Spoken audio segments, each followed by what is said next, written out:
കേരളത്തില് ഏറ്റവും fan base ഉള്ള ടൂറിസ്റ്റ് ബസ്സുകൾ ഏതൊക്കെയാണ്? അങ്ങനെ ഒരു നാലെണ്ണം പറഞ്ഞാൽ ഒന്ന് വണ്ണസ് ട്രാവൽസ് ഉണ്ട്,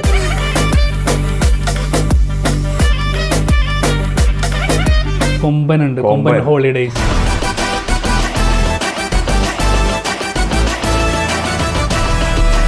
ജയഗുരു ഹോളിഡേയ്സ്, ജയഗുരു,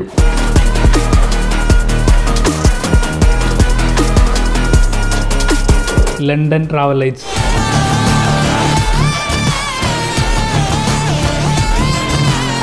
എന്താ പറയുക, നമ്മുടെ കളർ ചേഞ്ച് വരുത്തതുമായി ബന്ധപ്പെട്ടിട്ട് ടൂറിസ്റ്റ് ബസ്സുകൾക്ക് അത് ബാധിച്ചിട്ടുണ്ടോ അവരെ? ശരിക്കും നല്ല രീതിക്ക് ബാധിച്ചിട്ടുണ്ട്. ഇന്നും കേരളത്തിൽ അറിയാത്തൊരു കാര്യമാണ് വെള്ള നിറം കൊണ്ടാണോ ടൂറിസ്റ്റ് ബസ് അപകടം ഉണ്ടാകുന്നത് എന്നുള്ളത്. വണ്ടികളിൽ KSRTCയിലും മറ്റു വാഹനങ്ങളിലൊക്കെ പതിപ്പിച്ച പരസ്യങ്ങൾ കാണും. അപ്പോഴൊന്നും ശ്രദ്ധ തിരിയുന്നില്ലേ, ടൂറിസ്റ്റ് ബസ്സിൽ നിറങ്ങളുള്ളതുകൊണ്ട് മാത്രമാണോ ഉണ്ടാകുന്നതെന്ന് ചോദിക്കാറുണ്ട്.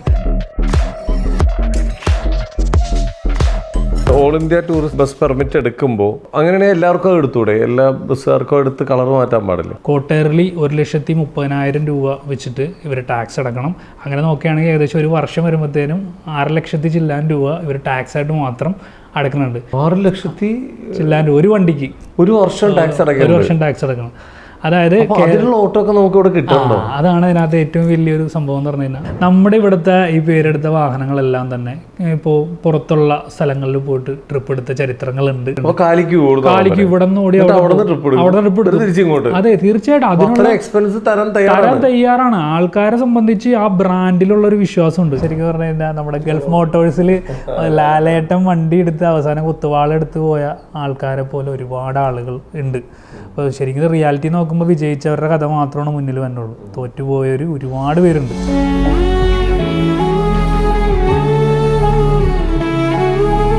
നമസ്കാരം, welcome to Jago space. It's me Sreenath K Janardhanan. അപ്പോൾ ഇന്ന് നമ്മുടെ കൂടെയുള്ള അതിഥിയെ കുറിച്ച് പറയുകയാണെങ്കിൽ ഒരു വ്ളോഗറാണ്. ഈ വ്ളോഗറെ വണ്ടിപ്രാന്തന്മാർ ഒരു കാലത്തല്ല ഇപ്പോഴും ഏറ്റെടുത്തേക്കുന്ന ഒരു വ്ളോഗറാണ്. വണ്ടികളുമായി ബന്ധപ്പെട്ട് മാത്രമല്ല, സമകാലിക വിഷയങ്ങളിലും എല്ലാത്തിലും ഇടപെട്ട് ചെന്നുപെട്ട സ്ഥലങ്ങളെല്ലാം റീച്ച് ആക്കിയിട്ട് വന്നേക്കുന്ന ഒരു വ്ളോഗറാണ് നമ്മുടെ സ്വന്തം നസ്രു വ്ളോഗർ. നമസ്കാരം Nasru, welcome to your show. എൻ്റെ നാട്ടുകാരനും കൂടിയാണ്. ഒരുപാട് സന്തോഷം ഈ ഒരു ഫ്ലോറിൽ വരാൻ പറ്റിയാൽ. തീർച്ചയായിട്ടും നസ്രു, നമ്മള് വണ്ടിപ്രാന്തന്മാർക്ക് വേണ്ടി തന്നെ അങ്ങ് സ്റ്റാർട്ട് ചെയ്യാം. ശരിക്കും ടൂറിസ്റ്റ് ബസ്സുകളുടെ വ്ളോഗിങ്ങിലാണ് നസ്രുവിനെ ഭയങ്കരമായിട്ട് കേരളം അങ്ങ് ഏറ്റെടുത്തിരുന്നത്. ഒരു ബസ്സിന്റെ പുറകിൽ എനിക്ക് ഇപ്പോഴും ഓർമ്മയുണ്ട്, ബസ്സിന്റെ പുറകിൽ ഫുള്ള് നസ്രുവിന്റെ ഒരു ഫോട്ടോ വന്നിട്ട് നസ്രു വ്ളോഗർ എന്നൊക്കെ എഴുതിയേക്കുന്നത്. ആ ഒരു ടൈമിലാണ് ബസ്സിന്റെ കളറും എല്ലാം മാറ്റിലും പ്രശ്നങ്ങളൊക്കെ ഉണ്ടായത്. ആദ്യം ചോദിക്കട്ടെ, എങ്ങനെയാണ് ഈ ഒരു രംഗത്തേക്ക് വരാൻ തോന്നിയത്? ശരിക്കും പറഞ്ഞു കഴിഞ്ഞാൽ ഞാനൊരു ബസ് ഭ്രാന്തനല്ലായിരുന്നു. അതറിയാത്ത ഒരുപാട് പേരുണ്ടാവും. ശരിക്കും പറഞ്ഞു കഴിഞ്ഞാൽ പണ്ട് സ്ലൈറ്റിൽ വരച്ചിട്ടുള്ള ഒരു പരിചയമാണ് ടൂറിസ്റ്റ് ബസ്സിനോട് എനിക്കുള്ളത്. എല്ലാവരോടും പറയാനുള്ളത് ശരിക്കും പറഞ്ഞാൽ ഞാൻ ടൂറിസ്റ്റ് ബസ് ആരാധകനാണ്. ഇത് ആയതെന്ന് പറഞ്ഞാൽ എനിക്കൊരു ഫ്രണ്ട് ഉണ്ടായിരുന്നു, ആളാണ് വലിയൊരു ബസ് ഭ്രാന്തൻ. അപ്പോൾ ഒരു ദിവസം ഞാൻ വീട്ടിലിരുന്ന് ഇങ്ങനെ ചായ കുടിച്ചോണ്ടിരിക്കുന്ന സമയത്ത് ആളെൻ്റെ അടുത്ത് പറഞ്ഞു, എടാ എടപ്പള്ളിയിൽ കൊമ്പൻ വന്നിട്ടുണ്ടെന്ന് പറഞ്ഞു. കൊമ്പൻ എന്ന് പറഞ്ഞു കഴിഞ്ഞാൽ വലിയൊരു ടൂറിസ്റ്റ് ബസ് പ്രസ്ഥാനമാണ്. കൊമ്പനുണ്ട്, വണ്ണസ് ട്രാവൽസ് ഉണ്ട്, ജയഗുരു ഉണ്ട്, ലണ്ടൻ ഉണ്ട്, മൂൺലൈറ്റ് ഉണ്ട്, അങ്ങനെ നിരവധി ബസ്സുകളുണ്ട്. ഭയങ്കര ഫാൻസ് ആട്ടോ. അപ്പോൾ അങ്ങനെ കൊമ്പൻ വന്നിട്ടുണ്ടെന്ന് പറഞ്ഞു. അപ്പോൾ കാണാനായിട്ട് ഞാൻ അവരുടെ കൂടെ ബൈക്കിൽ കയറി വന്നു. അപ്പോൾ ഈ ഒരു വാഹനം കണ്ടു. അപ്പോൾ വാഹനം കണ്ടിട്ട് കൊള്ളാം, അടിപൊളി. അപ്പോൾ ലൈറ്റൊക്കെ ഇട്ട് തരുമെന്ന് ചോദിച്ചപ്പോൾ ആ ചേട്ടൻ ലൈറ്റൊക്കെ ഇട്ട് തന്നു. അപ്പോൾ ഞാനിങ്ങനെ ഫോണൊക്കെ അന്നിങ്ങനെ പിടിച്ചിട്ട് ഇങ്ങനെ പറഞ്ഞു, ഹലോ ഗൈസ്, ഇതാണ് നമ്മുടെ ടൂറിസ്റ്റ് ബസ്, ഇത് 2 കണ്ണുകൾ കണ്ടോ എന്നൊക്കെ പറഞ്ഞ് അങ്ങനെ വീഡിയോ ചെയ്യാൻ തുടങ്ങി. അപ്പോൾ ആ വീഡിയോ ഇട്ടു, ഭയങ്കര വൈറലായി. അതിലിങ്ങനെ കട്ട് ഷോട്ടുകളൊക്കെ എല്ലായിടത്തും വരാൻ തുടങ്ങി. അപ്പോഴാണ് ഞാൻ മനസ്സിലാക്കിയത് ഇങ്ങനെ വണ്ടീനെ അടുത്ത് പോയി ആരും വീഡിയോകൾ ചെയ്യണില്ല. അന്ന് ടൂറിസ്റ്റ് ബസ്സിന്റെ വീഡിയോ എന്ന് പറഞ്ഞു കഴിഞ്ഞാൽ ബസ് ഇങ്ങനെ ഓടിപ്പോവും, ബാക്ക്ഗ്രൗണ്ടിൽ ഇങ്ങനെ പറയും, അതായിരുന്നു വീഡിയോകൾ. പക്ഷെ നമ്മൾ അടുത്ത് നിന്ന് എക്സ്പീരിയൻസ് ചെയ്തപ്പോൾ ആളുകൾക്ക് കുറച്ചുകൂടി ഭയങ്കര ഇഷ്ടമായി. പിന്നെ വിചാരിക്കുന്ന രീതിയല്ല, ബസ്സുകൾ ഇഷ്ടപ്പെടുന്ന ആളുകളാണ് ഇന്ന് കേരളത്തിലായാലും തമിഴ്നാട്ടിലായാലും കർണാടകയിലായാലും ഇവിടെയുള്ളത്. അതാണ് നമ്മുടെ ഏറ്റവും വലിയ ബലം. അവരാണ് നമ്മളെ റീച്ച് ആക്കിയത്. ആ വീഡിയോ റീച്ച് ആയപ്പോൾ ഈ മേഖലയിലേക്ക് അങ്ങനെയാണ് ഇൻസിഡന്റ്.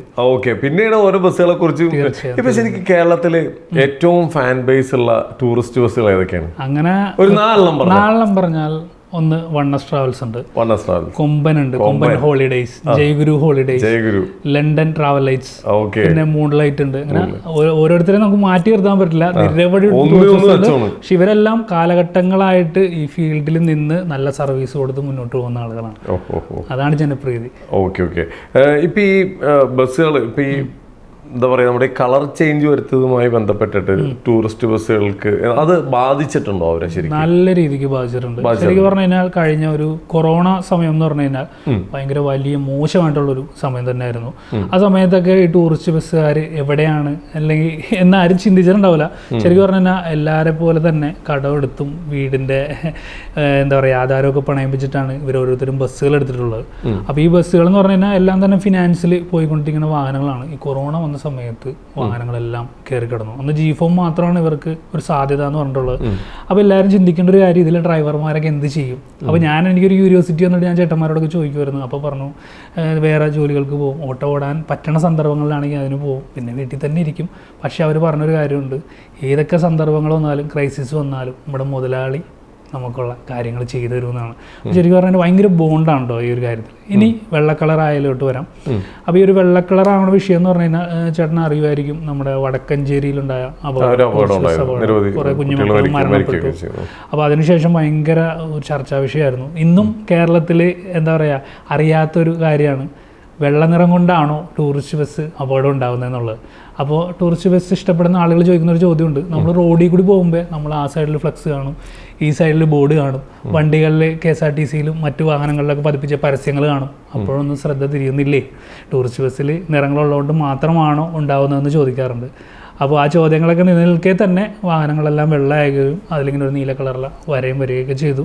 അപ്പോൾ ഇപ്പോൾ കറൻ്റ് അങ്ങനെ തന്നെയാണ് ഓടിക്കൊണ്ടിരിക്കുന്ന. എങ്കിലും കുറച്ച് കാലഘട്ടങ്ങളായിട്ട് ഏകദേശം ഒരു കുറച്ച് വാഹനങ്ങൾ കളറിൽ നമ്മുടെ ഇടയിലേക്ക് എത്തിയിട്ടുണ്ട്. തീർച്ചയായിട്ടും നമ്മൾ അത്രയേറെ ആരാധിച്ചിരുന്ന ആ ഒരു വാഹനങ്ങളൊക്കെ തന്നെ കളറിൽ ഇപ്പോൾ കാണാൻ സാധിക്കും. മാറ്റുമ്പോൾ പ്രശ്നങ്ങളില്ലേ? അതൊരു ടിസ്റ്റായിരുന്നു ശരിക്കും പറഞ്ഞു കഴിഞ്ഞാൽ. ഓൾ ഇന്ത്യ ടൂറിസ്റ്റ് ബസ് പെർമിറ്റിലാണ് ഇപ്പോൾ ഉള്ള കളർ കോഡ് വാഹനങ്ങൾ വന്നിട്ടുള്ളത്. കളറുള്ള വാഹനങ്ങൾ വന്നിട്ടുള്ളത്. അപ്പോൾ ഈ all India tourist bus permit എടുക്കുമ്പോൾ അപ്പോൾ അങ്ങനെയാണെങ്കിൽ എല്ലാവർക്കും അത് എടുത്തൂടെ? എല്ലാ ബസ്സുകാർക്കും എടുത്ത് കളർ മാറ്റാൻ പാടില്ല? അതാണ് അതിലൊരു ടാസ്ക് വരുന്നത്. ഇപ്പോൾ വന്നിട്ടുള്ള വാഹനങ്ങൾ എന്ന് പറയുമ്പോൾ 45 സീറ്റുകളാണ് കളറുള്ള വാഹനങ്ങൾ വന്നിട്ടുള്ളത്. അതിലിപ്പോൾ ക്യാരക്ടറൊന്നും വരയ്ക്കാനൊന്നും, പണ്ട് എന്ന് പറഞ്ഞു കഴിഞ്ഞാൽ വാഹനങ്ങളിൽ മോഹൻലാൽ ഉണ്ടായിരുന്നു, മമ്മൂട്ടി ഉണ്ടായിരുന്നു, അങ്ങനെ സിനിമാ നടന്മാരെ ആരാധിച്ചിരുന്ന കാലം. അതിനുശേഷം പിന്നീട് കളർഫുൾ ഗ്രാഫിക്സുകൾ വന്നിട്ടുള്ള കാലങ്ങളൊക്കെ ആയിരുന്നു. പക്ഷെ ഇന്ന് നമുക്ക് അതുപോലെ തന്നെ ഇപ്പോൾ 2 കളറോ 3 കളറോ വരുന്ന ഗ്രാഫിക്സുകൾ ആ രീതിയിൽ കൊണ്ടുവരാം എന്നേ ഉള്ളൂ. അത് പെയിൻറ്റിങ് ആയിട്ടുള്ള രീതിയിൽ കൊണ്ടുവരാം. പക്ഷേ നമ്മൾ അതിൽ ക്യാരക്ടറുകളോ കാര്യങ്ങളോ ഒന്നും വരാൻ പാടില്ല. 45 സീറ്റാണ്. പക്ഷേ അതിനേക്കാളൊക്കെ ഏറ്റവും വലിയൊരു കാര്യം എന്ന് പറഞ്ഞു കഴിഞ്ഞാൽ ക്വാർട്ടർലി 1,30,000 രൂപ വെച്ചിട്ട് ഇവർ ടാക്സ് അടക്കണം. അങ്ങനെ നോക്കുകയാണെങ്കിൽ ഏകദേശം ഒരു വർഷം വരുമ്പോഴത്തേനും 6 ലക്ഷത്തി ചില്ലാൻ രൂപ ഇവർ ടാക്സ് ആയിട്ട് മാത്രം അടക്കുന്നുണ്ട്. 6 ലക്ഷത്തി ചില്ലാൻ രൂപ ഒരു വണ്ടിക്ക് ഒരു വർഷം ടാക്സ് അടക്കണം. അതായത് ഓട്ടോ ഒക്കെ നമുക്ക് ഇവിടെ കിട്ടുന്നുണ്ടോ? അതാണ് അതിനകത്ത് ഏറ്റവും വലിയൊരു സംഭവം എന്ന് പറഞ്ഞു കഴിഞ്ഞാൽ, പ്യുവർലി പാഷനേറ്റ് ആയിട്ടാണ് ഈ ടൂറിസ്റ്റ് ബസ് ഇൻഡസ്ട്രിയിലേക്ക് ഓരോ മുതലാളിമാരും വരുന്നത്. അപ്പോൾ ഇതിനകത്ത് നിങ്ങൾ നോക്കിക്കഴിഞ്ഞാൽ മനസ്സിലാവും, ടൂറിസ്റ്റ് ബസ്സിൻ്റെ ഒരു റീൽ കണ്ടാലോ ഒരു ഫോട്ടോ കണ്ടാലോ ഇഷ്ടംപോലെ ലൈക്കും കമൻറ്റുകളും കാണാം. കാരണം എന്ന് പറഞ്ഞു കഴിഞ്ഞാൽ അതിലുള്ള ഓരോരുത്തരും ഓരോ ബസ് ഭ്രാന്തനാണ്. അവൻ്റെ ഏറ്റവും വലിയ ആഗ്രഹം എന്ന് പറഞ്ഞു കഴിഞ്ഞാൽ ഇതുപോലൊരു ബസ് എന്തെങ്കിലും എനിക്ക് സ്വന്തമാക്കണം എന്നുള്ളൊരു ആഗ്രഹം കൊണ്ട് നടക്കണവരാണ്. അങ്ങനെ നടന്ന വണ്ടി ക്ലീൻ ചെയ്ത് നടന്ന ആളുകളൊക്കെ തന്നെയാണ് ഇന്ന് മുതലാളിമാരായിട്ടുള്ളത്. അതെ. അപ്പോൾ ഇപ്പൊ നേരത്തെ എടുത്തു പറഞ്ഞ ജയഗുരു, വണ്ണസ്, ഇതിന്റെയൊക്കെ ഓണർമാർ നേരത്തെ എന്താ ചെയ്തിരുന്നത്? ഇപ്പോൾ ജയഗുരു ഓണറിന്റെ സുധേട്ടനാണ്, നമ്മുടെ ഫ്രണ്ടാണ്. അപ്പോൾ ആളുടെ ഒരു പാസ്റ്റ് പറയുന്ന ആള് ലോറി ക്ലീനറായിട്ടൊക്കെ പോയിട്ടുള്ളതാണ്. കറന്റ് പറയുകയാണെങ്കിൽ അവിടെ നിന്ന് ആള് തുടങ്ങി ഈ ഒരു വാഹനത്തിനോടുള്ള കമ്പം കൊണ്ട് ആളിവിടെ എത്തിച്ചേർന്നു. അതിനുശേഷം ഇപ്പോൾ ഒരുപാട് വാഹനങ്ങളുണ്ട്. ആളുടെ ജിന്ന് എന്ന് പറയുന്ന വാഹനം, ഒരു ഗ്രീൻ കളറിലെ വാഹനമുണ്ട്, വളരെ ഫേവറേറ്റ് ആയിട്ടുള്ള ജയഗുരുവിന്റെ എല്ലാ ജയഗുരുവിന്റെ അണ്ടറിൽ തന്നെ. ഈ പേരെന്ന് പറയുന്ന ഒരു സംഭവമുണ്ട്, എഡീഷൻ നെയിമുകൾ. അപ്പോൾ ഈ എഡീഷൻ നെയിമുകളാണ് ഓരോ വണ്ടികളെയും വേർതിരിക്കുന്നത്. പച്ച കളറിലെ വണ്ടിയുടെ പേര് ജിന്ന്, ബ്ലാക്ക് കളറിലെ വണ്ടിയുടെ പേര് ഗ്യാങ്സ്റ്റർ, അത് ജയഗുരുവിന്റെ എഡീഷൻ നെയിമുകളാണ്. അതുപോലെ ഓരോ ട്രാവൽസിനും അവരവരുടെ വണ്ടികൾക്ക് വ്യത്യസ്തമായ പേരുകളുണ്ട്. അതെ. ഒരു കൊമ്പന്റെ കീഴിൽ വേറെ വേറെ പേര് ഉണ്ട്. ഇപ്പൊ കൊമ്പൻ എന്ന് പറയുമ്പോഴത്തേനും കൊമ്പന്റെ ആ ഒരു ഓണറായിട്ട് ദീപു ശങ്കർ എന്ന് പറയുന്ന ചേട്ടനാണ്. അവർ പത്തനംതിട്ട ബേസ് ചെയ്തിട്ടുള്ളതാണ്. ജയഗുരു തൃശ്ശൂർ ബേസ് ചെയ്തിട്ടുള്ളതാണ്. അപ്പോൾ കൊമ്പന്റെ കാര്യം പറയുകയാണെങ്കിൽ അവരുടെ 5 വാഹനങ്ങളുണ്ടായിരുന്നു. അപ്പോൾ ഈ ഒരു വൈറ്റ് ആയ സമയത്തും അവരുടെ വാഹനങ്ങൾ കർണാടകയിലേക്ക് അവർ മാറ്റി, രജിസ്ട്രേഷനെ മാറ്റി. കാരണം ആ വാഹനത്തിന്റെ കളർ മാറ്റാൻ അവരെ കൊണ്ട് കഴിയാത്തതുകൊണ്ട് അവർ മാറ്റിയതാണ്. ശരിക്കും പറഞ്ഞാൽ അതൊരു സന്തോഷമുള്ളൊരു കാര്യം തന്നെയാണ്. കാരണം അത്രയും ഭംഗിയുള്ളൊരു വാഹനം വെള്ളമടിച്ച് ഓടണ കാണുമ്പോൾ ആർക്കായാലും നെഞ്ചുവരെടുക്കും. അപ്പോൾ അതുകൊണ്ട് അങ്ങനെ കർണാടകയിലേക്ക് പോയി. ഇപ്പോൾ വീണ്ടും പുതിയ വാഹനങ്ങളൊക്കെ എന്തായാലും അവരിറക്കിയിട്ടുണ്ട്. അവരുടെ വാഹനങ്ങൾക്കും വ്യത്യസ്തമായ പേരുകളുണ്ട്. അതോ ലോകം, ദാവൂദ്, ബോംബെ, അങ്ങനെ വ്യത്യസ്തമായ പേരുകളാണ്. ഓക്കെ. ഇപ്പൊ ശരിക്കും പറഞ്ഞാൽ ഇപ്പോൾ നിലവിലത്തെ അവസ്ഥ, കേരളത്തിലെ ടൂറിസ്റ്റ് ബസ്സുകളുടെ അവസ്ഥ എന്താണ്? ഇപ്പോൾ നിലവിലെ ടൂറിസ്റ്റ് ബസ്സിൻ്റെ അവസ്ഥകൾ എന്ന് പറഞ്ഞാൽ ഇപ്പോൾ ഒരു ബോഡി കോഡിൻ്റെ കാര്യങ്ങളൊക്കെ വരുന്നുണ്ട്. ടൂറിസ്റ്റ് ബസ്സുകൾ വ്യത്യാസങ്ങൾ വരാൻ വേണ്ടി പോകുന്നു എന്നൊക്കെ പറയുന്നുണ്ട്. ശരിക്കും പറഞ്ഞാൽ നമ്മുടെ ഈ ടൂറിസ്റ്റ് ബസ്സുകളൊക്കെ പണിയുന്നതെന്ന് പറഞ്ഞു കഴിഞ്ഞാൽ ബാംഗ്ലൂരാണ്. പല ഇടങ്ങളിൽ ബോഡി കിട്ടുന്നുണ്ടെങ്കിലും നമ്മുടെ ബാംഗ്ലൂർ പ്രകാശിലാണ് ശരിക്കുള്ള നമ്മളിപ്പോൾ കാണുന്ന ടൂറിസ്റ്റ് ബസ്സുകളുടെ ബോഡികൾ കെട്ടി വരുന്നത്. പ്രകാശ് SM കണ്ണപ്പ പ്രകാശ് അങ്ങനെ പറയണം. അതെ, ഏകദേശം 5-6 പ്ലാന്റുകളോളം നമ്മുടെ ബാംഗ്ലൂരിൽ അവർക്കുണ്ട്. ലാൽബാഗിലാണ് മെയിൻ പ്ലാന്റ് വരുന്നത്. അവിടെ ചെന്ന് നിന്ന് അവിടെ കാവലിൽ നിന്ന് നമ്മുടെ ഒരു മോനെ ഇറക്കണ പോലെ, ലേബർ റൂമിന്റെ ഫ്രണ്ടിൽ നിന്ന് നമ്മൾ ഇറക്കണ പോലെയാണ് ഓരോ ടൂറിസ്റ്റ് ബസ്സിന്റെ ഓണേഴ്സ് അവിടെ നിന്ന് ഒരു വാഹനം കൊണ്ടുവരുന്നത്. ഒരുപാട് ആഗ്രഹങ്ങളോട് കൂടിയാണ് വണ്ടികൾ ഇറങ്ങുന്നത്. അപ്പോൾ ഈ ഇന്നത്തെ നില എന്ന് പറഞ്ഞു കഴിഞ്ഞാൽ ഇപ്പോൾ ഒരുപാട് പുതിയ വാഹനങ്ങൾ ഇറങ്ങിയിട്ടുണ്ട്. കാരണം എന്ന് പറഞ്ഞു കഴിഞ്ഞാൽ എല്ലാവരും ഇപ്പോൾ വൈറ്റ് ആയതിനു ശേഷം എല്ലാവരും പുതിയ വാഹനങ്ങൾ ചോദിക്കാൻ തുടങ്ങി.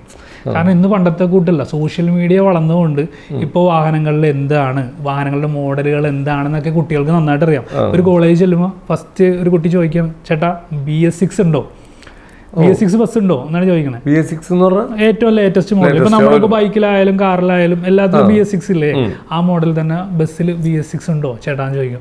അതുപോലെ തന്നെ അസ്ത്ര ആണോ, അതായത് പ്രകാശിന്റെ ഏറ്റവും ലേറ്റസ്റ്റ് മോഡലാണ് Z അസ്ത്ര എന്ന് പറഞ്ഞാൽ നല്ല ഭംഗിയാണ് കാണാനായിട്ട്. അപ്പോൾ ആ വാഹനമാണോ എന്നൊക്കെ ചോദിക്കാൻ പഠിച്ചു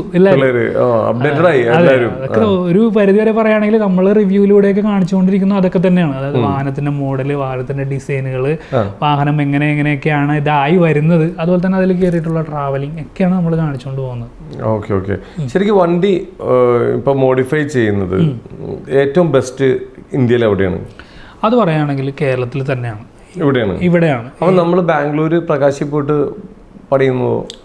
അവിടെ നമുക്ക് ബോഡി കെട്ടിയിട്ടാണ് നമുക്ക് തരുന്നത്. അത് ബോഡി കോഡ് പ്രകാരം എന്തൊക്കെ ചെയ്യാൻ പറ്റും. ഇപ്പൊ നമുക്ക് ഷോറൂമിൽ നിന്ന് എന്ത് തരും, ആ രീതിക്ക് നമുക്ക് തരുള്ളൂ. ഇവിടെയാണ് കലാകാരന്മാരുള്ളത്. അതായത് ഇവിടെയാണ് നമ്മുടെ ഗ്രാഫിക്സ് ഡിസൈനേഴ്സ് കൂടുതലുള്ളത്. അതുപോലെ ഈ ആർട്ട് വർക്ക് ചെയ്യുന്ന ആളുകളുള്ളത്, വണ്ടിയിൽ ആർട്ട് വർക്ക് ചെയ്യുന്നവർ, ലൈറ്റ് ആൻഡ് സൗണ്ട് ചെയ്യുന്ന ആളുകൾ, ഇതിലൊക്കെ ശരിക്കും പറഞ്ഞാൽ ക്രിയേറ്റീവ്ലി ഭയങ്കര ഉയർന്ന ആളുകളാണ് ഇവരെല്ലാവരും.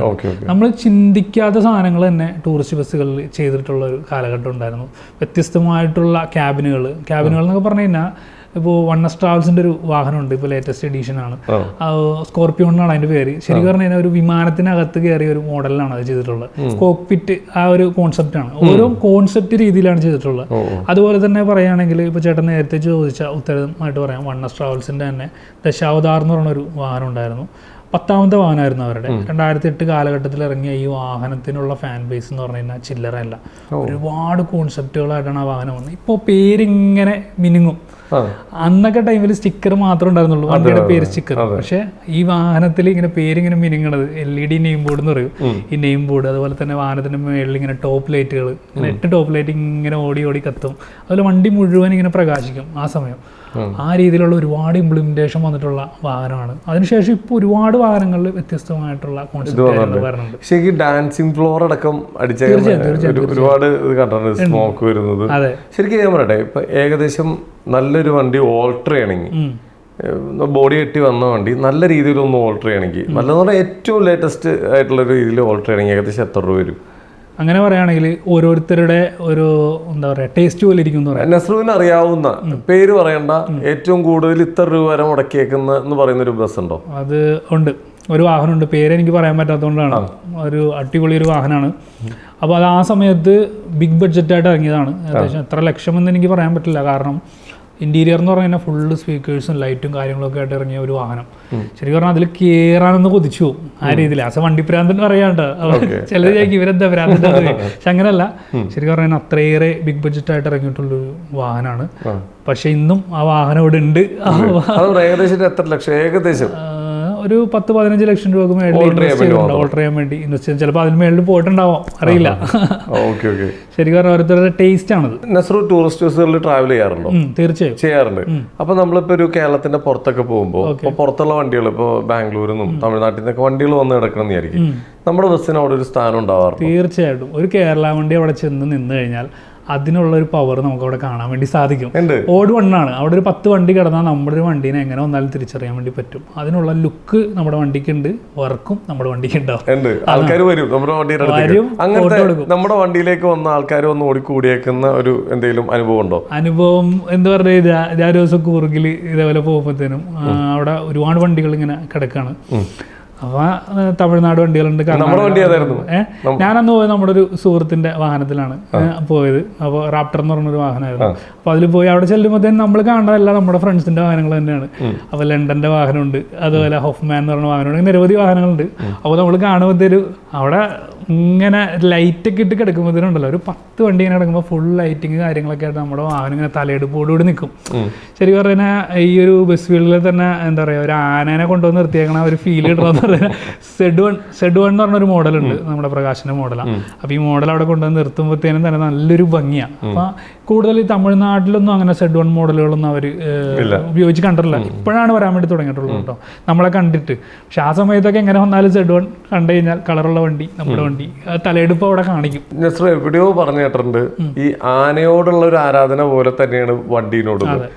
എന്തൊരു കണക്ഷൻ എന്താ അത്? ഇതിനകത്തൊരു കണക്ഷൻ എന്ന് പറഞ്ഞു കഴിഞ്ഞാൽ പല വണ്ടികളും ഇറങ്ങണ റീലുകൾ അല്ലെങ്കിൽ വണ്ടികൾ കുളിപ്പിക്കുന്ന റീലുകളൊക്കെ കാണുമ്പോൾ നമുക്കറിയാം. ശരിക്കും പറഞ്ഞു കഴിഞ്ഞാൽ ഒരു ആനയോട് സാദൃശ്യമായിട്ടുള്ള രീതിയിൽ തന്നെയാണ് ടൂറിസ്റ്റ് ബസ്സിനെ നമ്മുടെ ആളുകൾ കാണുന്നത്. ശരിക്കും പറഞ്ഞാൽ വീട്ടുമുറ്റത്തൊരു ടൂറിസ്റ്റ് ബസ് കിടക്കുന്നുണ്ടെങ്കിൽ അതൊരു ആന കിടക്കണുണ്ടെന്നുള്ളൊരു ഫീൽ തന്നെയാണ്. നമുക്കൊരു ആനയുണ്ട് എന്ന് പറയുന്ന ഒരു ഫീൽ തന്നെയാണ് ആശയ വണ്ടിപ്രാന്തന്മാർ നമുക്ക് തോന്നണത്. അപ്പോൾ ഈ ഒരു ടൂറിസ്റ്റ് ബസ് കഴുകുമ്പോഴായാലും അത് കഴിഞ്ഞ് ഇതിനെ കുളിപ്പിച്ച് കുട്ടപ്പനാക്കി, ഇപ്പോൾ തൃശ്ശൂർ ഭാഗത്തൊക്കെ നോക്കി നമുക്കറിയാം, നല്ല ചന്ദനക്കുറിയൊക്കെ അതിനെ തൊടിയിപ്പിച്ച് നല്ല കസവൊക്കെ കെട്ടി നേരെ ഗുരുവായൂരമ്പലത്തിൽ നമ്മൾ കൊണ്ടുപോയി ആ ഒരു വീഡിയോ ഒക്കെ ശരിക്കും തന്നെ കാണാൻ തന്നെ ഉണ്ടാവും. അത്ര ചന്തമായിട്ടാണ് വണ്ടികൾ നമ്മൾ ഒരുക്കണേ. ഇപ്പോൾ രാവിലെ ആയാലും നമ്മളിങ്ങനെ ചന്ദ്രയൊക്കെ കത്തിച്ച് വെച്ച് ദൈവങ്ങളൊക്കെ എല്ലാവരും ഹാപ്പി ആയിട്ടിരിക്കുന്നത് നോക്കി മാലയൊക്കെ ഇട്ട് കൊടുക്കും. എല്ലാം ചെയ്ത് നമ്മുടെ വണ്ടി ഇങ്ങനെ വരണം, ഇങ്ങനെ തല കുലിക്കുന്ന ഒരു സാധനമൊക്കെ ഉണ്ട്. അതായത് വണ്ടി ഗേറ്റൊക്കെ കടന്നു വരുമ്പോൾ ഇങ്ങനെ ഹമ്പൊക്കെ ചടങ്ങ് ഇങ്ങനെ തലവലിക്ക് വരുമ്പോൾ ഒരു ആന വരണ പോലെ നമുക്ക് തോന്നാം. അതുപോലെ തന്നെ ആന ക്രൈസ് മൂത്ത് വണ്ടി എടുത്ത ഒരാളാണ് നമ്മുടെ കൊമ്പൻ ഓണർ ചേട്ടൻ, ദീപു ചേട്ടൻ. ആനപ്രാന്തായിരുന്നു. ആനപ്രാന്ത് കൺവേർട്ടായി ടൂറിസ്റ്റ് ബസ്സിലോട്ട് വന്നു. അതെ, ശരി പറഞ്ഞാൽ എനിക്ക് അത്ര അതിന്റെ സ്റ്റോറി ക്ലിയർ ആയിട്ട് അറിയില്ല. ആളൊരു ഭയങ്കര ആനപ്രാന്തനായിരുന്നു. അപ്പോൾ ആള് അവിടെ നിന്ന് എന്താ പറയുക, ടൂറിസ്റ്റ് ബസ് എടുത്താലോ എന്നുള്ളൊരു ആഗ്രഹത്തിലേക്ക് എത്തി. എന്നാൽ എനിക്കൊരു ആനക്കോ ഒരു ടൂറിസ്റ്റ് ബസ് ഇരിക്കട്ടെ എന്നുള്ള രീതിയിൽ എടുത്തു. ഇന്ന് അതെല്ലാവരും സ്വീകരിക്കുന്ന ഒരു ബ്രാൻഡിലേക്ക് എത്തിക്കാൻ ആളെ കൊണ്ട് സാധിച്ചിട്ടുണ്ട്. ഈ ആന ഫാൻസ് ഒക്കെ ഉണ്ടല്ലോ, അതേപോലെ തന്നെ നടന്മാർക്കുള്ള ഫാൻസ് ഒക്കെ പോലെ ഈ ബസ്സുകളുടെ ഇടയിൽ ഒരു ഫാൻ ഫൈറ്റ് തീർച്ചയായും ഉണ്ട്.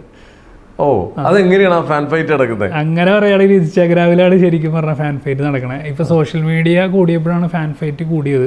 ശരിക്കും പറഞ്ഞാൽ ഇപ്പോൾ ഒരു ട്രിപ്പ് വരികയാണ്, കോമ്പറ്റീഷൻ ട്രിപ്പ് വരികയാണെങ്കിൽ എന്നുണ്ടെങ്കിൽ ഇപ്പോൾ കുറവാണ്. ആദ്യ സമയങ്ങളിലൊക്കെ പണ്ട് കാലത്തൊക്കെ ഒരു ഗ്രൗണ്ടിലേക്ക് ഇങ്ങനെ ഒരു 4 വണ്ടി വരികയാണ്, 5 വണ്ടി വരികയാണ് എന്നുണ്ടെങ്കിൽ ഓരോ വണ്ടിക്കും അവരുടേതായിട്ടുള്ളൊരു ഫാൻ ബേസ് ഉണ്ടാവും. ഇപ്പോൾ ഒരു കോളേജിൽ തന്നെ പല ക്ലാസ്സുകളുണ്ടാവും. അപ്പോൾ അവർ വിളിച്ചേക്കണ ഓരോ വണ്ടികളായിരിക്കും. പിന്നെ വണ്ടിയുടെ ആരാധകരായിരിക്കും. അവരുടെ വണ്ടി പവറായിട്ട് നിൽക്കണമെന്നുള്ള രീതിയിൽ ഇതിന് എൻട്രി ഒക്കെ കൊടുക്കും. നല്ല ബലൂൺ ആർച്ചൊക്കെ വെച്ച് നെറ്റിപ്പട്ടമൊക്കെ കെട്ടി ഓരോ വാഹനങ്ങളും ഇങ്ങനെ വരും. അപ്പോൾ ഈ ഫാൻ ഫൈറ്റ് തന്നെ എങ്ങനെയാണെന്ന് പറഞ്ഞില്ല, ഈ വണ്ടിയിൽ തന്നെ ലൈറ്റും സൗണ്ട്, അന്നത്തെ സമയത്ത് ലൈറ്റ് സൗണ്ട് വോക്കലിനൊക്കെ പറയുന്ന പരിപാടിയൊക്കെ ഉണ്ട്. അപ്പോൾ ഇതൊക്കെ വെച്ചിട്ട് അന്ന് അവിടെ വന്ന് ആളുകളെ ആരാണ് ഏറ്റവും നന്നായിട്ട് ഇംപ്രസ് ചെയ്യിപ്പിച്ച അവനാണ് അന്നത്തെ ഒരു ഫൈറ്റിൽ മെയിനായത്. അതെ, അപ്പൊ അങ്ങനെ വരുമ്പോൾ സ്വാഭാവികമായിട്ടും ഓരോ ട്രിപ്പിലും ഓരോരുത്തരായിരിക്കും ജയിക്കുക. അപ്പം നമ്മുടെ വാഹനം ജയിക്കണം എന്നുള്ള എല്ലാവരുടെ ആഗ്രഹം പോലെ തന്നെ ജയിക്കണവരും തോക്കണവരും തമ്മിലൊരു വാഗ്വാദങ്ങൾ ഉണ്ടാവും. അതാണ് ഇതിലെ ഫാൻ ഫൈറ്റ് എന്ന് പറഞ്ഞു കഴിഞ്ഞാൽ. തീർച്ചയായും ഹെൽത്തി ആയിട്ടുള്ള ഫാൻ ഫൈറ്റ് തന്നെയാണ് ശരിക്കും പറഞ്ഞു കഴിഞ്ഞാൽ. അത് നല്ല രീതിക്ക് തന്നെ പോകണം എന്നുള്ളതാണ് നമ്മുടെയും ആഗ്രഹം. പേഴ്സണലി നസ്രു കണ്ടിട്ട് ഇന്റീരിയറും ഇതൊക്കെ കണ്ട് ഞെട്ടിയ ഒരു വണ്ടി ഏതാണ്? പേഴ്സണലി പറയുകയാണെങ്കിൽ ഞാനൊരു വലിയ വണ്ണസിൻ്റെ ആരാധകനാണ്. തീർച്ചയായിട്ടും ഞാൻ വലിയ ട്രിപ്പുകളൊന്നും അങ്ങനെ പോയിട്ടില്ലാത്തൊരു വ്യക്തിയാണ്. അപ്പോൾ അങ്ങനെ ഇരിക്കെ ശരിക്കും പറഞ്ഞാൽ ഞാൻ ഈ ടൂറിസ്റ്റ് ബസ് ഭ്രാന്തനായതിനു ശേഷം ആദ്യമായിട്ട് എക്സ്പീരിയൻസ് ചെയ്തിട്ടുള്ള വണ്ണസിൻ്റെ ദശാവതാർ എന്ന് പറയുന്ന വാഹനമാണ്. അപ്പോൾ അതിൽ പോയി ഞാൻ ഒരു ട്രിപ്പ് വയനാടാണ് പോയത്. അന്ന് നമ്മളിങ്ങനെ പോകുമ്പോഴത്തേനും വയനാട് ഡാമിൻ്റെ ഫ്രണ്ടിലാണ് വാഹനങ്ങളൊക്കെ നിർത്തി തരുന്നത്.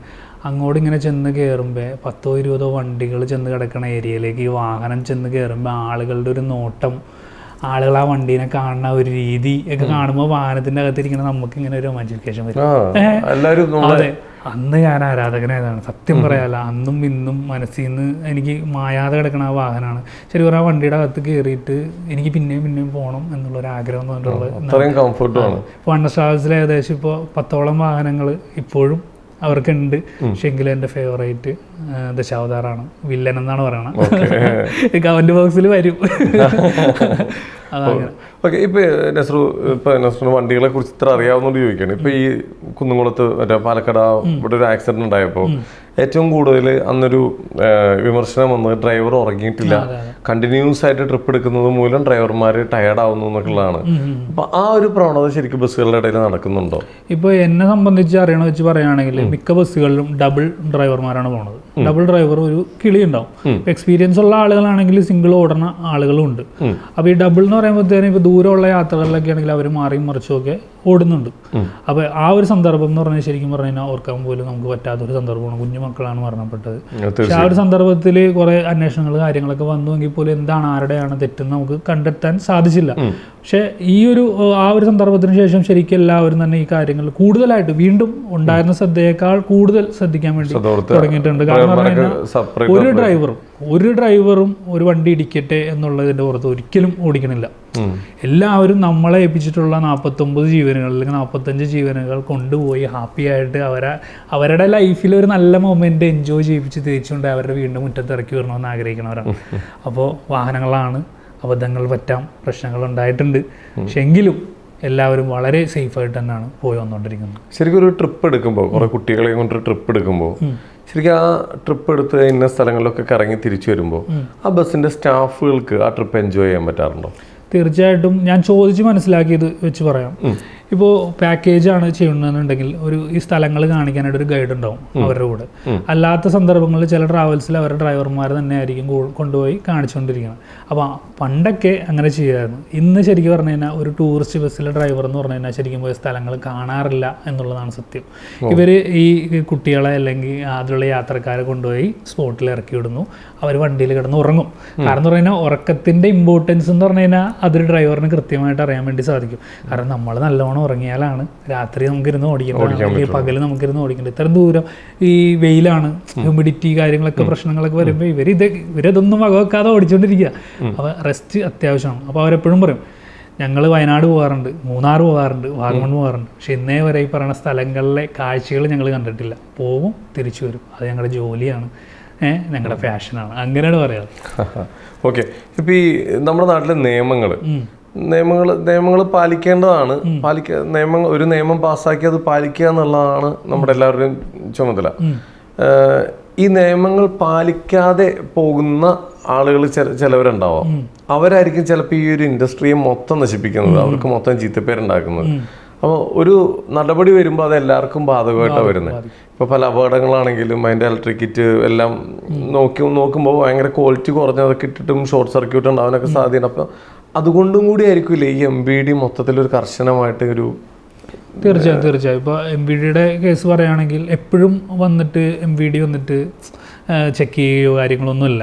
ഇതിന് കൃത്യമായിട്ടുള്ള ആ ഒരു ടൈം പീരീഡിൽ വാഹനങ്ങൾ കൊണ്ടുപോയി കാണിക്കണം, ഇതിൻ്റെ ചെക്കിങ് കാര്യങ്ങളൊക്കെ നടത്തണം. ഇപ്പോൾ സ്കൂൾ ട്രിപ്പ് ആണെങ്കിൽ അതിന് മുന്നേ പോയിട്ട് അവർ MVDനെ കാണിച്ചതിന് ശേഷം അവർക്ക് അവിടെ നിന്നൊരു റെസിപ്റ്റ് കൊടുക്കും. ഈ ഒരു സംഭവങ്ങൾ സ്കൂളിൽ സബ്മിറ്റ് ചെയ്തതിന് ശേഷം മാത്രമാണ് ട്രിപ്പ് എടുക്കാൻ വേണ്ടി പറ്റുള്ളൂ. അങ്ങനെ നിരവധി കാര്യങ്ങൾ ഇതിനകത്തുണ്ട്. സേഫ്റ്റി അത് വേണം എന്ന് തന്നെയാണ് എൻ്റെ ഒരു നിലപാട്. എല്ലാം വേണം. അതായത് ഇപ്പോൾ നമുക്കില്ലാത്ത നിയമങ്ങൾ ശരി പറഞ്ഞാൽ നമുക്കുള്ള നിയമങ്ങൾ ചിലപ്പോൾ തമിഴ്നാട്ടിൽ കാണില്ല. ഇതേ വയറും ഇതേ സംഭവങ്ങൾ യൂസ് ചെയ്ത് തന്നെയാണ് അപ്പുറത്തെ വാഹനങ്ങളോട്. അപ്പോൾ ഈ ടാക്സ് അടക്കണതും അതുപോലെ തന്നെ എല്ലാ കാര്യങ്ങളും വരുമ്പോഴും നമ്മുടെ ടൂറിസ്റ്റ് വാഹനങ്ങളല്ലേ, അപ്പോൾ അതിൻ്റേതായിട്ടുള്ള ഒരു കാര്യങ്ങൾ നമ്മുടെ വാഹനങ്ങൾക്ക് കിട്ടിയാൽ അത്രയും നല്ലത് എന്നാണ് ഞാൻ ആഗ്രഹിക്കുന്നത്. ഇപ്പോൾ തീർച്ചയായിട്ടും ഇപ്പോൾ നല്ലൊരു ഇതിലാണ് പോയിക്കൊണ്ടിരിക്കുന്നത്. വളരെ വളരെ സന്തോഷം. നമ്മുടെ ബസ്സുകളോടുള്ള ആരാധന കൊണ്ട് ഇപ്പൊ മറ്റുള്ള സ്റ്റേറ്റുകളിൽ നിന്ന് ടൂർ പോകാൻ വേണ്ടി കേരള വണ്ടികൾ വിളിക്കാറുണ്ട്. ഉണ്ട്, തീർച്ചയായും. നമ്മുടെ ഇവിടുത്തെ ഈ പേരെടുത്ത വാഹനങ്ങളെല്ലാം തന്നെ ഇപ്പോൾ പുറത്തുള്ള സ്ഥലങ്ങളിൽ പോയിട്ട് ട്രിപ്പ് എടുത്ത ചരിത്രങ്ങളുണ്ട്, പോയിട്ടുണ്ട്. കാരണം വണ്ടികളുടെ റീൽസ് കണ്ടും ഫോട്ടോസ് കണ്ടും നമ്മുടെ ഇവിടുത്തെ എൻട്രി ആ പരിപാടികളൊക്കെ കണ്ടിട്ട് ഈ വാഹനങ്ങൾ അവിടെ വരുത്തി ട്രിപ്പ് എടുക്കുന്ന ആളുകൾ വരുന്നുണ്ട്. കാലിക്ക് ഇവിടെ നിന്ന് ഓടി അവിടെ ട്രിപ്പ് എടുക്കും. അതെ, തീർച്ചയായിട്ടും അതിനുള്ള എക്സ്പെൻസ് തരാൻ തയ്യാറാണ്. ആൾക്കാരെ സംബന്ധിച്ച് ആ ബ്രാൻഡിലുള്ള ഒരു വിശ്വാസമുണ്ട്. ഇന്ന വാഹനം ഇപ്പോൾ കേരളത്തിന്റെ ആ അറ്റത്തുനിന്ന് ഈ അറ്റം വരെ വന്ന് ട്രിപ്പ് എടുക്കണമെന്നുണ്ടെങ്കിൽ പൈസ കൊടുക്കാൻ തയ്യാറാണ്. ഇനി ഞാൻ പറയാണ്, വണ്ണസ് ട്രാവൽസ് എന്ന് പറയുന്ന വാഹനം കേരളത്തിലെ 14 ജില്ലകളിൽ പോയി ട്രിപ്പ് എടുത്ത് തിരിച്ചു വന്നിട്ടുള്ള വാഹനമാണ്. അതായത് ചേർത്തല ആസ്ഥാനമാക്കി, ആലപ്പുഴ ചേർത്തല ആസ്ഥാനമാക്കി പ്രവർത്തിക്കുന്ന ഒരു ട്രാവൽസ് ആണ്. അവര് കേരളത്തിലെ എല്ലാ ജില്ലയിൽ നിന്നും ട്രിപ്പ് എടുത്തിട്ടുണ്ട്. കാലിക്ക് പോകും, കാസർഗോഡ് വരെ കാലിക്ക് പോകും, എന്നിട്ട് അവിടെ ട്രിപ്പ് എടുത്തിട്ട് തിരിച്ചു വരും. അവരവിടെ കൊണ്ട് ഇറക്കി ആലപ്പുഴക്ക് വരും വണ്ടി. ഓ, ഇപ്പൊ ഇന്നലെ ആൾക്കാർക്ക് വണ്ടി ആണ് വണ്ടി എന്ന് പറയുന്ന ഈ ഒരു പേര്, അതുപോലെ തന്നെ ഈ ടൂറിസ്റ്റ് ബസ്സിനോടുള്ള ഇത്രയുള്ള ക്രൈസ് എന്ന് പറഞ്ഞാൽ ചില്ലറല്ല. കാരണം ഇപ്പൊ ഞാനായാലും ചിന്തിക്കണ ഏതൊരു സമയം ആയിക്കോട്ടെ, ഇപ്പൊ നമുക്ക് അതിനുള്ള ഒരു സാമ്പത്തിക സെറ്റപ്പ് ഇല്ലെങ്കിലും ഏതെങ്കിലും ഒരു സമയം വന്നു കഴിഞ്ഞാൽ തീർച്ചയായിട്ടും ഒരു വാഹനം സ്വന്തമാക്കണം ഏറ്റവും വലിയ.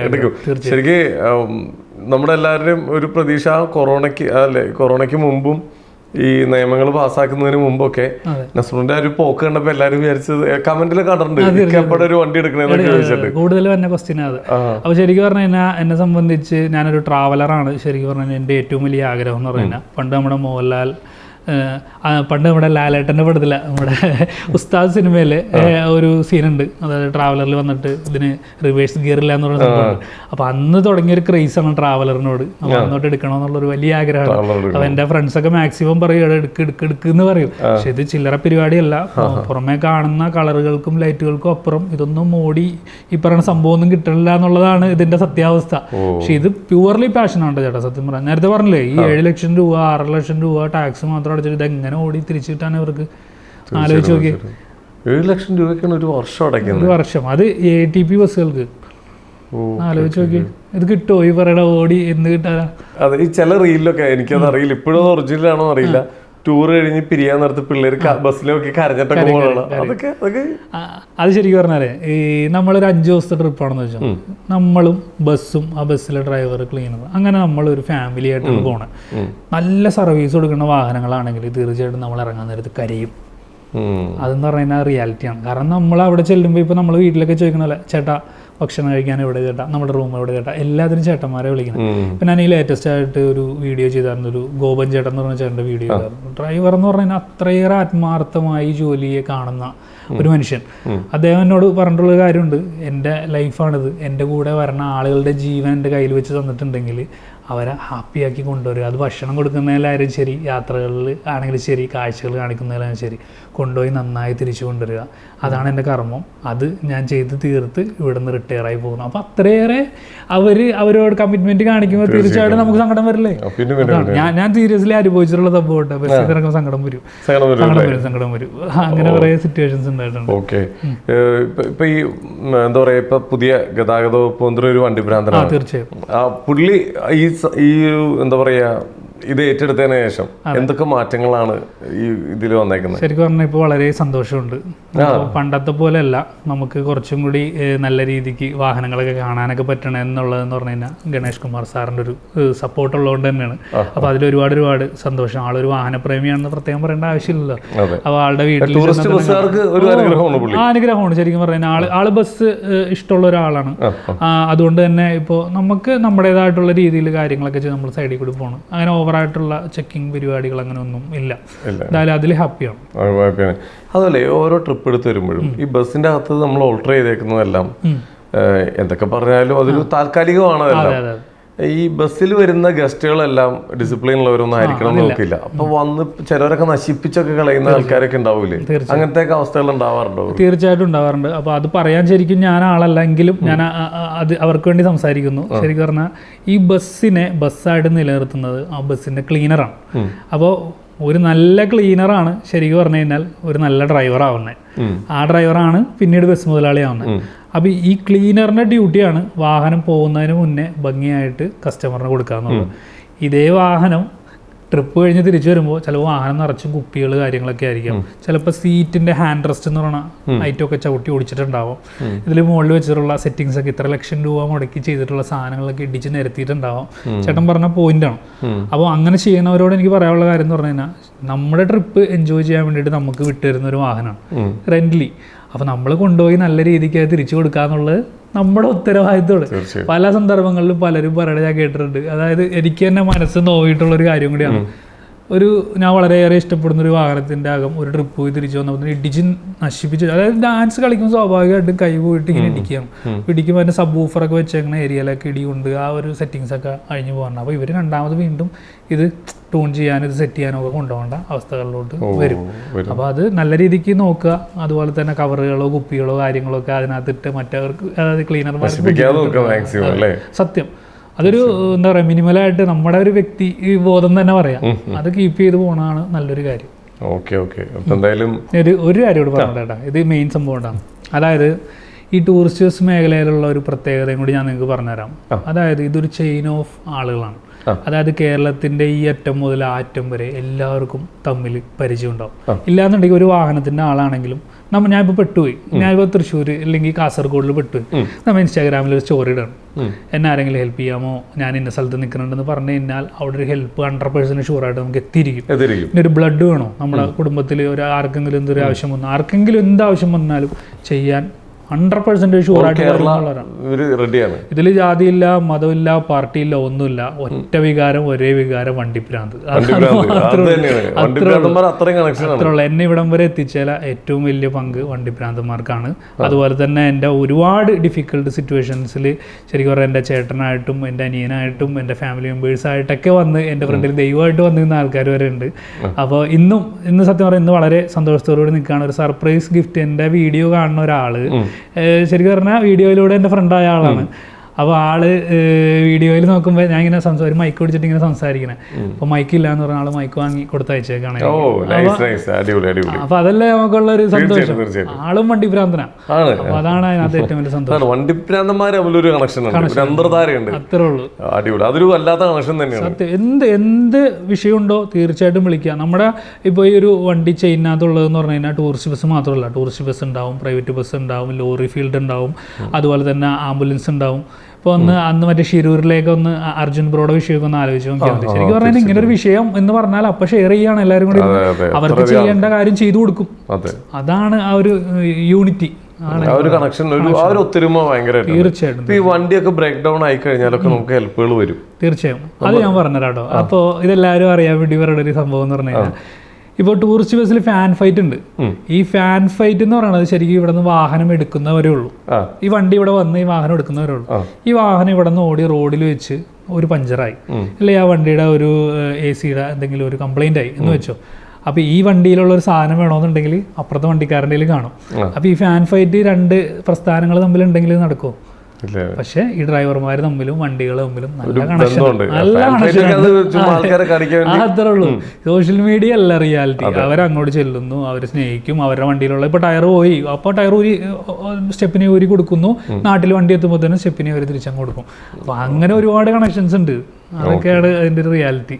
ശരിക്കും അപ്പൊ ഈ കൊറോണ ടൈം ഉണ്ടായിരുന്നില്ലേ, കൊറോണ ടൈമിൽ ഇതുപോലത്തെ പ്രസ്ഥാനം നിർത്തിപ്പോയ ആളുകളുണ്ടോ? ഒരുപാട് പേരുണ്ട്. ഇപ്പോൾ ശരിക്കും പറഞ്ഞു കഴിഞ്ഞാൽ എൻ്റെ ഒരു സുഹൃത്ത് തന്നെ, ലിജോ എന്നാണ് ആ ചേട്ടൻ്റെ പേര്. അപ്പോൾ ചേട്ടന് തൃശ്ശൂരിൽ ഒരു വാഹനം ഉണ്ടായിരുന്നു. അപ്പോൾ ആ വാഹനമായിരുന്നു പുള്ളിയുടെ എല്ലാം. ശരിക്കും പറഞ്ഞാൽ ഭയങ്കര കാര്യമാണ് ആ വാഹനത്തിനോട്. ആ വാഹനത്തിനെ കഴുകി തുടച്ച് നടക്കുക. ശരിക്കും പറഞ്ഞാൽ റിയൽ ലൈഫ് ഇതവിടെ പറക്കുന്ന കളികത്തിന് വലിയ ദിലീപാണ് പേര്. പക്ഷേ എന്താ കൊറോണയൊക്കെ വന്ന സമയത്ത് ഭയങ്കരമായിട്ട് അടിയിൽ പോയി. അതിനുശേഷം വെള്ള നിറമായപ്പോൾ വീണ്ടും അടിയിൽ പോയി. അങ്ങനെ ആ വാഹനമൊക്കെ വിൽക്കേണ്ട ഒരു നിലയിലേക്ക് പോയി. അങ്ങനെ നിരവധി ആളുകൾ കൊറോണ വന്നതിന് ശേഷം ഈ വാഹനങ്ങൾ വിറ്റിട്ട് പോയി. അപ്പോൾ പല വീഡിയോകളും നിങ്ങൾ കണ്ടിട്ടുണ്ടാകും. സുഹൃത്തെ, ഇതൊരു ബിസിനസ്സായിട്ടല്ല ഞങ്ങൾ കൊണ്ടു കിടക്കുന്നത്, പാഷനായിട്ടാണെന്നാണ് പറഞ്ഞത്. ശരിക്കും പറഞ്ഞു കഴിഞ്ഞാൽ ട്രിപ്പുള്ള സമയങ്ങളിൽ ഒരു 6 മാസത്തേക്കാണ് ഈ വാഹനങ്ങൾ ഇങ്ങനെ കിടന്ന് ഓടുള്ളൂ. ഈ 6 മാസം കഴിഞ്ഞ് കഴിഞ്ഞാൽ ശരിക്കും പറഞ്ഞാൽ ഈ വണ്ടികളൊക്കെ കയറി കിടക്കുക. അവർക്ക് അന്ന് കല്യാണ ട്രിപ്പ് കാര്യങ്ങളൊക്കെ വരണുള്ളൂ. അപ്പോൾ കൊറോണ നല്ല രീതിക്ക് ബാധിച്ചു. ശരിക്കും പറഞ്ഞാൽ ഫിനാൻസ് അടച്ച്, ഇപ്പോൾ ഈ ഓട്ടത്തിൽ നിന്ന് കിട്ടുന്ന പൈസ എടുത്തിട്ടാണ് ഇവരിത് അടച്ചടച്ച് കൊണ്ടുപോകണത്. അപ്പോൾ ഇത്ര വണ്ടികളുള്ളവർ, ചിലപ്പോൾ 4 വണ്ടി 5 വണ്ടി ഉള്ളവരൊക്കെ പലതും വിറ്റുപോയെന്ന് പറഞ്ഞാൽ അവർക്ക് വേറെ വകുപ്പില്ല. പ്രസ്ഥാനമേ നിർത്തി ഗൾഫിൽ കയറി പോയ ഒരുപാട് ആളുകളുണ്ട്. അപ്പോൾ ഇപ്പോഴും ഇതൊക്കെ ഇങ്ങനെ നിലനിന്ന് പോകണമെന്ന് പറഞ്ഞു കഴിഞ്ഞാൽ പാഷനേറ്റ് ആയിട്ടുള്ള ഒരു കൂട്ടം ആളുകളുള്ളതുകൊണ്ടാണ്. അപ്പോൾ അവരൊക്കെ ചെയ്യണത് കണ്ട് ബാക്കിയുള്ളവർ ചെയ്യാൻ വേണ്ടി നിൽക്കണതുകൊണ്ടാണ്. ശരിക്കും പറഞ്ഞു കഴിഞ്ഞാൽ ഒരുപാട് നിയമങ്ങൾ വരുമ്പോഴും ഒരുപാട് പ്രശ്നങ്ങൾ വരുമ്പോഴും ഫൈറ്റ് ചെയ്ത് തന്നെയാണ് അവർ മുന്നോട്ട് പോകുന്നത്. ഇപ്പോൾ ഇറങ്ങിയിട്ടുള്ള ഓൾ ഇന്ത്യ പെർമിറ്റ് വാഹനങ്ങളായാലും ശരി, ഇപ്പോൾ തമിഴ്നാട്ടിൽ ചെന്നാലും ഇവർക്ക് ഫൈനൊക്കെ കിട്ടുന്നുണ്ട്. ശരിക്കും പറഞ്ഞു കഴിഞ്ഞാൽ ഇത്രയും ടാക്സ് അടങ്ങുന്ന വണ്ടിക്ക് പിന്നെ എന്തൊക്കെയോ പേര് പറഞ്ഞ് ഫൈൻ കൊടുക്കണം. കേരള വണ്ടികൾ പുറമേ ചെന്ന് കഴിഞ്ഞാൽ ശരിക്കും ഫൈൻ അടിക്കും. പക്ഷെ നമ്മൾ തിരിച്ച് നമ്മൾ അങ്ങനെയല്ല. ഇപ്പോൾ ശബരിമല സീസണൊക്കെ വരുമ്പോൾ എന്തോരം വാഹനങ്ങളാണ് നമ്മുടെ ഏരിയയിലേക്ക് വരണത്. അപ്പോൾ നമ്മൾ അങ്ങനെയുള്ള രീതിയിലേക്ക് പോയിട്ടില്ല. പക്ഷെ പുറമെ പോകുമ്പോഴത്തേനും അവിടെ നിന്നുള്ള MVD-കളുടെ ഫൈനും കാര്യങ്ങളൊക്കെ വളരെ കൂടുതലാണ്. അതൊക്കെ സർവൈവ് ചെയ്തിട്ടാണ് ഇവർ മുന്നോട്ട് പോയിക്കൊണ്ടിരിക്കുന്നത്. ശരിക്കും പറഞ്ഞാൽ ഇതൊരു ഫൈറ്റ് തന്നെയാണ്. തീർച്ചയായും മുമ്പോട്ട് പോവുകയാണ്. തീർച്ചയായും ബസ് പ്രസ്ഥാനം എന്ന് പറഞ്ഞു കഴിഞ്ഞാൽ ശരിക്കും പറഞ്ഞു കഴിഞ്ഞാൽ നമ്മുടെ ഗൾഫ് മോട്ടോഴ്സിൽ ലാലേട്ടൻ വണ്ടി എടുത്ത് അവസാനം കുത്തുവാളെടുത്ത് പോയ ആൾക്കാരെ പോലെ ഒരുപാട് ആളുകൾ ഉണ്ട്. അപ്പോൾ ശരിക്കും റിയാലിറ്റി നോക്കുമ്പോൾ വിജയിച്ചവരുടെ കഥ മാത്രമാണ് മുന്നിൽ വന്നുള്ളൂ. തോറ്റുപോയവർ ഒരുപാട് പേരുണ്ട്. അപ്പോൾ ശരിക്കും പറഞ്ഞു കഴിഞ്ഞാൽ പറയാനാണെങ്കിൽ ഇഷ്ടം പോലെ ഉണ്ട്. പക്ഷെ അവർക്ക് കൂടി വേണ്ടിയിട്ടാണ് ഞാനീ പറഞ്ഞത്. Okay okay. അപ്പം എന്തായാലും ഇനി നസ്രുവിന്റെ ആഗ്രഹവും പുതിയൊരു വണ്ടി എടുക്കണം എന്നുള്ളതാണ്. അത് എത്രയും പെട്ടെന്ന് നടക്കട്ടെ. അതേപോലെ ഇനി മറ്റു കുറച്ച് കാര്യങ്ങളിലേക്ക് നസ്രുവിന്റെ കുറെ വ്ളോഗുകൾ ഭയങ്കരമായിട്ട് വൈറലായിരുന്നു. അതിൽ ഏറ്റവും കൂടുതൽ വൈറലായതാണ് ഒരു പാലത്തില് ഒരു സ്ട്രീറ്റ് ലൈറ്റിന്റെ താഴെ ഇരുന്ന് പഠിക്കുന്ന ഒരു പയ്യൻ, പേര് അഖിൽ ശിവദാസ്.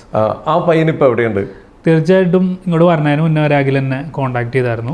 അപ്പോൾ അഖിലിൻ്റെ കാര്യം അറിയാൻ എല്ലാവർക്കും ആഗ്രഹമുണ്ട്.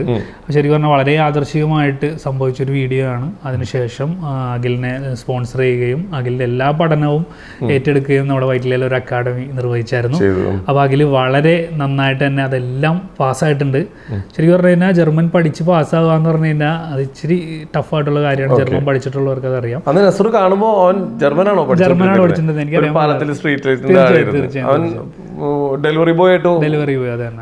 ആ ഗ്യാപ്പിലിരുന്ന് പഠിക്കായിരുന്നു. തീർച്ചയായും. അപ്പൊ ആളിപ്പോ അതെല്ലാം കംപ്ലീറ്റ് ആക്കിയിട്ടുണ്ട്. അപ്പൊ ഉടനെ താമസിയാതെ തന്നെ അവന് ജർമ്മനിക്ക് പോകാനുള്ള എല്ലാ കാര്യങ്ങളും റെഡിയാണ്. അഖിലിന്റെ വീട്ടിലൊക്കെ എങ്ങനെ? അഖിലിന്റെ വീട്ടിലെന്ന് പറഞ്ഞു കഴിഞ്ഞാൽ ഞാൻ അവന്റെ വീട്ടിൽ പോയിരുന്നു. പാലക്കാട് നെന്മാറയിലാണ് അവന്റെ വീട് വരുന്നത്. അവിടെ ഒരു മുത്തച്ഛനും മുത്തശ്ശിയുണ്ട്. രാവിലെ 4 മണിക്ക് എഴുന്നേൽച്ച് ഇഞ്ചിയുടെ പരിപാടിയാണ് അവർ ചെയ്യണത്. അത് വരച്ച് നന്നാക്കി നമ്മളിന്ന് കാണുന്ന രീതിയിൽ കടയിലേക്ക് എത്തിക്കലാണ് അവരുടെ ജോലി. അവിടെ ചെന്നു വളരെ സന്തോഷത്തോടുകൂടി സ്നേഹത്തോടെ എന്നൊരു മോനെ പോലെ ചേർത്ത് പിടിച്ച് ചെയ്ത കാര്യം നന്നായി എന്ന് പറഞ്ഞതാണ് എൻ്റെ ലൈഫിൽ ഏറ്റവും മറക്കാൻ പറ്റാത്ത ഒരു അനുഭവം. നസ്രു ചെയ്ത പല കാര്യങ്ങളും, ഒരു ഓട്ടോ ഓടിക്കുന്ന ഒരു പെൺകുട്ടിയുടെ കഥ, ഒരുപാട് കഥകൾ കൊണ്ടുവരാൻ ശ്രമിക്കാറുണ്ട്.